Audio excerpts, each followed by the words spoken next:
হুজুর বিপদ তো যায় না, ছেলে মেয়ের মা বলছে আমার বাড়িতে একক তো আপনার খাওয়া লাগবেই।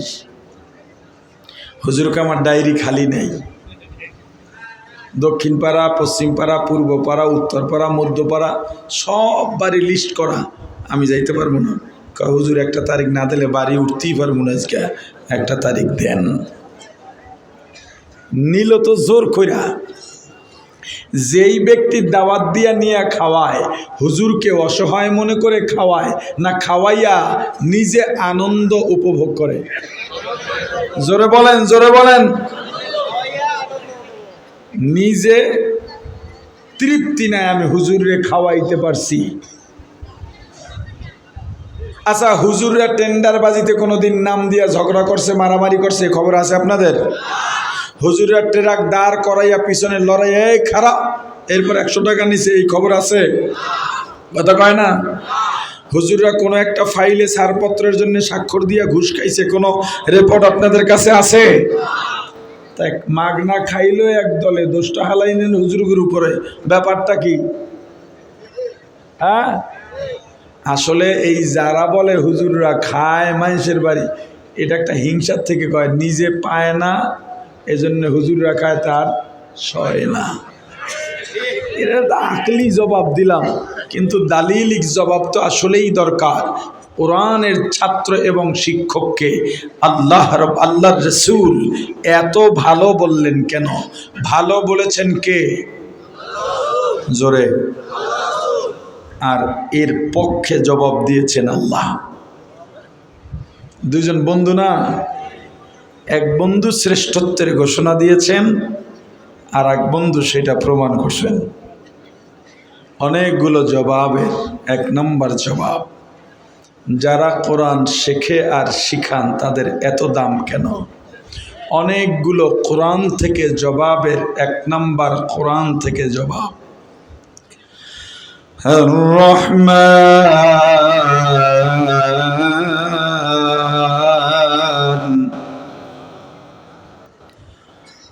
আল্লামাল কুরআন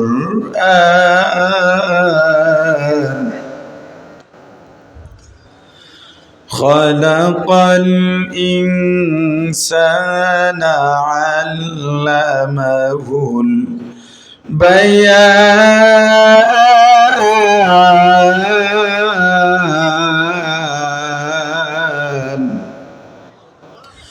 আর রহমান দয়াময় আল্লাহ, আল্লামাল কুরআন যিনি কোরআন শিক্ষা দিয়েছেন, খালাকাল ইনসান যিনি মানুষ সৃষ্টি করেছেন। খুব ভালো করে বুঝবেন, বোঝার পরে জবাব দেবেন। অনেক কিছু বোঝার আছে।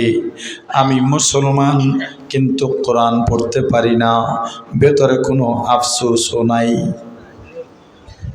মুসলমান কোরআন পড়তে জানে না কিন্তু আফসোসও নাই। আমার সন্তান কোরআন জানে না, আমার ভেতরে কোনো আফসোস নাই। বিয়ে করলাম, আমার বিবি কোরআন পড়তে জানে না, আমার ভেতরে কোনো আফসোস নাই।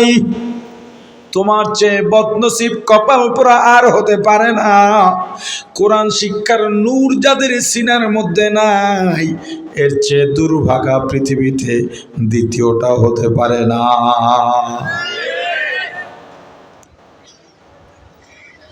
আল্লাহ বলেছেন, আনার রহমান, আমি দয়াময় আল্লাহ।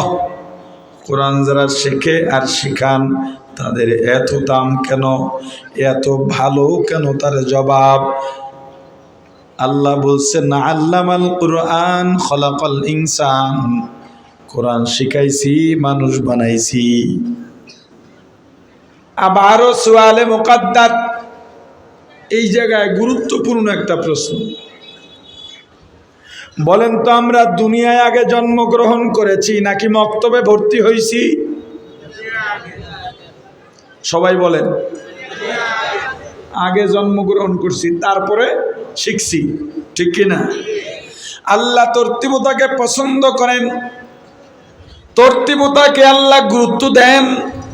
একজন ব্যক্তি 5 ওয়াক্ত নামাজ পড়ে, কোনো সময় নামাজ বাদ দেয় না, ধারাবাহিকতা রক্ষা করে নামাজ যদি আদায় করে, আল্লাহর কাছে এই আমলের দাম বেশি। আর একজন ব্যক্তি যদি তাহাজ্জুদ বাদ দেয় না, ইশরাক বাদ দেয় না, আওয়াবিন বাদ দেয় না, শাস্ত্রের নামাজও বাদ দেয় না, কিন্তু মাঝে মাঝেই এক ওয়াক্ত ফরজ নামাজ ছেড়ে দেয়, এই আমলকারীর আমল আল্লাহর কাছে অতটা পছন্দ না যে আমলওয়ালা নিয়মিত ফরজ ওয়াজিবগুলো আদায় করে যায়, কখনো কাজা করে না, তরতিবতা রক্ষা করে, ধারাবাহিকতা ধরে রাখে। আল্লাহ নিজেও যত কাজ করেছেন, আল্লাহর কাজের মধ্যে উচ্ছৃঙ্খল কোনো কাজ নাই, কোনো বিশৃঙ্খলা নাই। আল্লাহ রাব্বুল আলামিনের কাজের তরতিব আর ধারাবাহিকতা কত সুন্দর। যদি দেখতে চাও একটা মানুষের দিকে তাকাও, যেখানে মাথার তরতিব দরকার সেখানে মাথা দিয়েছেন, যেখানে কপালের তরতিব দরকার সেখানে কপাল দিয়েছেন, যেখানে চোখের তরতিব দরকার সেখানে চোখ দিয়েছেন। চোখ যদি পিছনে দিত কেমন হইতো? হ্যাঁ, আরে কথা কন না আপনারা, ভালো হইতো? আজ যদি মাথার তালুলিতে বাড়ি করে দিত ভালো হইতো। তাহলে যেখানে যেই তরতিব দরকার, যেই সিরিয়াল দরকার, যেই ধারাবাহিকতা দরকার, আল্লাহ সেটাই করেছেন। কিন্তু সূরাতুর রহমান এমন এক দামি সূরা, কিয়ামতের ময়দানে জান্নাতীদের অন্তরকে শান্ত করার জন্যে আল্লাহ রাব্বুল আলামিন জান্নাতীদেরকে একত্রিত করে আল্লাহর কুদরতি জবানে সূরাতুর রহমান তেলাওয়াত করে শোনাবেন। আল্লাহর মধুর আওয়াজের তেলাওয়াত, আল্লাহর সুরের ঝংকারে সব মানুষগুলো আল্লাহর জবান থেকে আল্লাহর নাজিলকৃত কোরআনের সূরাতুর রহমানের তেলাওয়াত শুনে আবেগ আপ্লুত হয়ে আল্লাহর সিজদায় পড়ে হাজার হাজার বছর কাটায় দেবে। এমন একটা সূরার মধ্যে আল্লাহ তরতিব পরিপন্থী কথা বলে ফেলছেন, সিরিয়াল ভাঙা লাইছেন। এখন আবার বলেন, আমরা দুনিয়ায় আগে জন্মাইছি না লেখাপড়া করছি? আগে জন্ম পরে শিক্ষা, না আগে শিক্ষা পরে জন্ম? আগে জন্ম, এটাই তো ঠিক। আমার সন্তান জন্মগ্রহণ করছে, এখন পড়ার বয়স হয়েছে, পড়তে দিছি। কিন্তু আল্লাহ বললেন আনার রহমান, আমি দয়াময় আল্লাহ, আল্লামতুল কুরআন, কোরআন শিক্ষা দিয়েছি। আগে কইছেন কিসের কথা? শিক্ষার কথা। এরপরে বলছেন খলাকতুল ইনসান, মানুষ সৃষ্টি করছি। কি এক আশ্চর্য ব্যাপার! আগে মানুষের সৃষ্টি হয়, তারপরে কোরআনের শিক্ষা হয়। কিন্তু আল্লাহ কোরআনে কি বললেন? আগে শিখাইছেন, এরপরে মানুষ জন্ম দিছেন, মানুষ বানাইছেন। একটু এত বড় কোরআনে একটা ভুল তো হইতেই পারে না? মাশাআল্লাহ, সচেতন আছেন দেখা যায়। কোরআনে যদি কেউ ভুলের চিন্তাও করে, ঈমান টঙ্গে উঠবে। থাকবে ঈমান? তাহলে যারা কোরআনের বিরোধিতা করে, হ্যাঁ, বাংলাদেশ নতুন করে স্বাধীন হয়েছে, এই স্বাধীনতার পেছনে ওলামায়ে কেরাম মাদ্রাসার ছাত্রদের অবদান আছে না নাই? আওয়াজ দিয়ে বলেন, আছে না নাই? এই আন্দোলনে ফেল করলে এই দেশের মাদ্রাসা মাটির সাথে মিশে যাইত। কথা বলেন। আমি নিজে বাংলাদেশের সবচেয়ে যেই জায়গায় মারামারি বেশি হয়েছে, কোন জায়গা? যাত্রাবাড়ি। সেখানে আমি নিজে নেতৃত্ব দিয়া, আল্লাহ আমার অবস্থান যেটা রাখছেন, এতে মাঠে পোলাপানের সাথে লাঠি লইয়া নামা লাগে না, নেমে গেছি, জান্না বুঝেই নামছি। যদি ফেল করি, আমার প্রতিষ্ঠান, আমার ব্যবসা, আমার কোম্পানি, আমার বাড়িঘর, আমার অস্তিত্ব মাটিতে মিশে যাবে। কিন্তু অন্যায়ের বিরুদ্ধে কথা বলা ছাড়া উপায় ছিল না, পিঠ দেয়ালে ঠেকে গিয়েছিল। মাদ্রাসার ছাত্র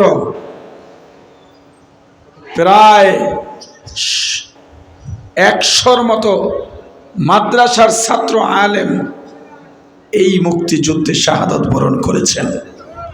এখনো অনেকে অসুস্থ অবস্থায়, আহত অবস্থায় হাসপাতালে কাতরাচ্ছেন।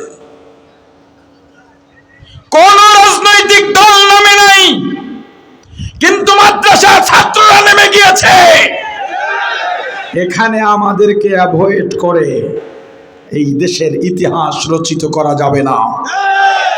কোরআনের বিরুদ্ধে সিনেমা নির্মাণকারী, বায়ুকমিতার পক্ষে নাটক নির্মাণকারী, সমকামিতার পক্ষে সিনেমা নির্মাণকারী, ইসলাম বিদ্বেষী মুস্তাফা সরোয়ার ফারুকীকে উপদেষ্টা পরিষদ থেকে বরখাস্ত করে উল্টা তাকে আইনের আশ্রয় নিয়ে তাকে জেলখানায় ভরতে হবে, না হয় বাংলাদেশের মুসলমান আগুন জ্বালিয়ে দেবে। এই বাংলাদেশে প্রতিবাদের আগুন জ্বালিয়ে দেবে।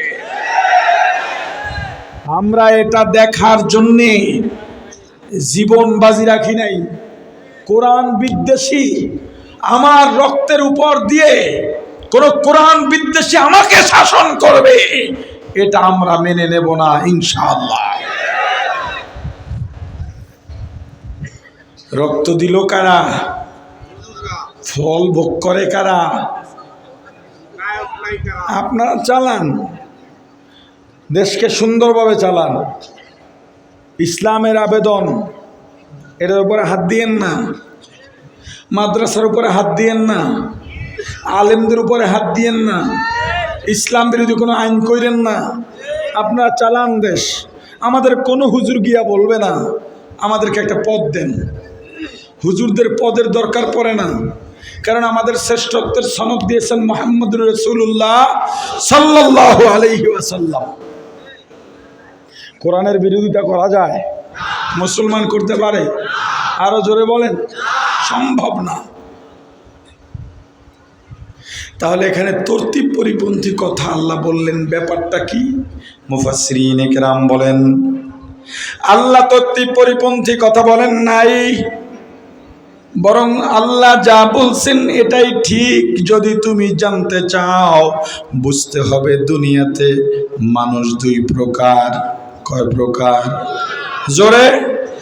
এক প্রকার মানুষ হলো জন্মের মানুষ, বংশগত মানুষ, জন্মসূত্রে মানুষ। মা বাবার ঔরস থেকে জন্ম নিলেই একটা মানুষ হতে পারে, কিন্তু এই জন্মগত মানুষ হওয়ার জন্য আলাদা কোনো গুণ লাগে না, শিক্ষা লাগে না, কোনো সনদ লাগে না। কিন্তু এই জন্মগত মানুষের দাম আল্লাহর দরবারে 1 পয়সারও নাই।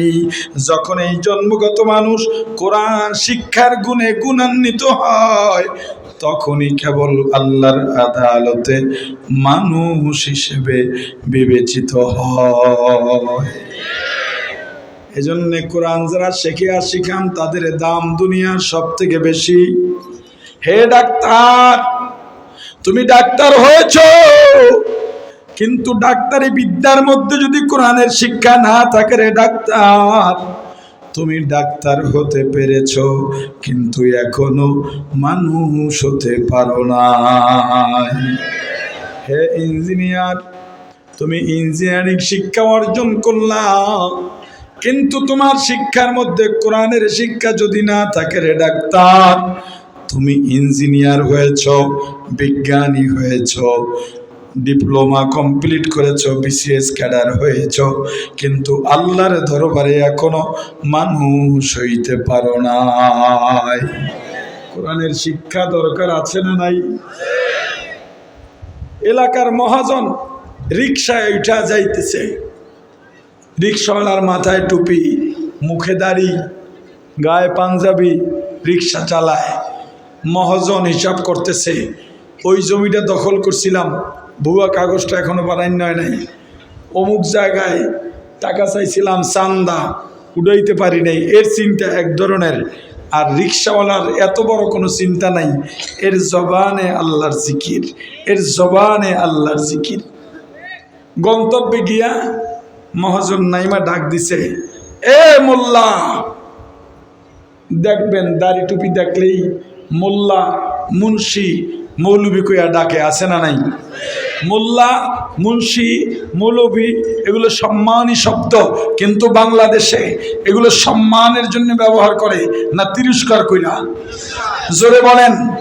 এজন্য আমি বলি, কোন হুজুরকে, কোন আলেমকে মোল্লা, মুন্সি, মৌলবি বলা যাবে না। হয়তো ভাই বলো, না হয় হুজুর বলো, পছন্দ না হইলে আব্বা কও। হুজুরদেরকে তিরস্কার করা যাবে না। হুজুর না থাকলে দুনিয়া থাকবে না, হুজুর না থাকলে ক্ষমতা থাকবে না, হুজুর না থাকলে মাস্তানি থাকবে না, হুজুর না থাকলে জমিন থাকবে না, হুজুর না থাকলে আসমান থাকবে না, হুজুর না থাকলে মখলুক থাকবে না। হুজুর আছে তো দুনিয়া আছে, হুজুর আছে তো জমিন আছে, হুজুর আছে তো আসমান আছে, হুজুর আছে তো সূর্য আলো দেয়, হুজুর আছে তো বাতাস তোমাকে সুস্থ রাখে। অতএব হুজুরদের বিরুদ্ধে কথা কবা, সিন্নি খাইলা করুন ছিলাই, মোল্লা চিনলে না। কারণ যতদিন একজন আল্লাহওয়ালা থাকবে ততদিন এই দুনিয়া লয় হবে না। তা আল্লাহওয়ালা থাকবে কি মদখরের মধ্য দিয়া না হুজুরদের মধ্য দিয়া?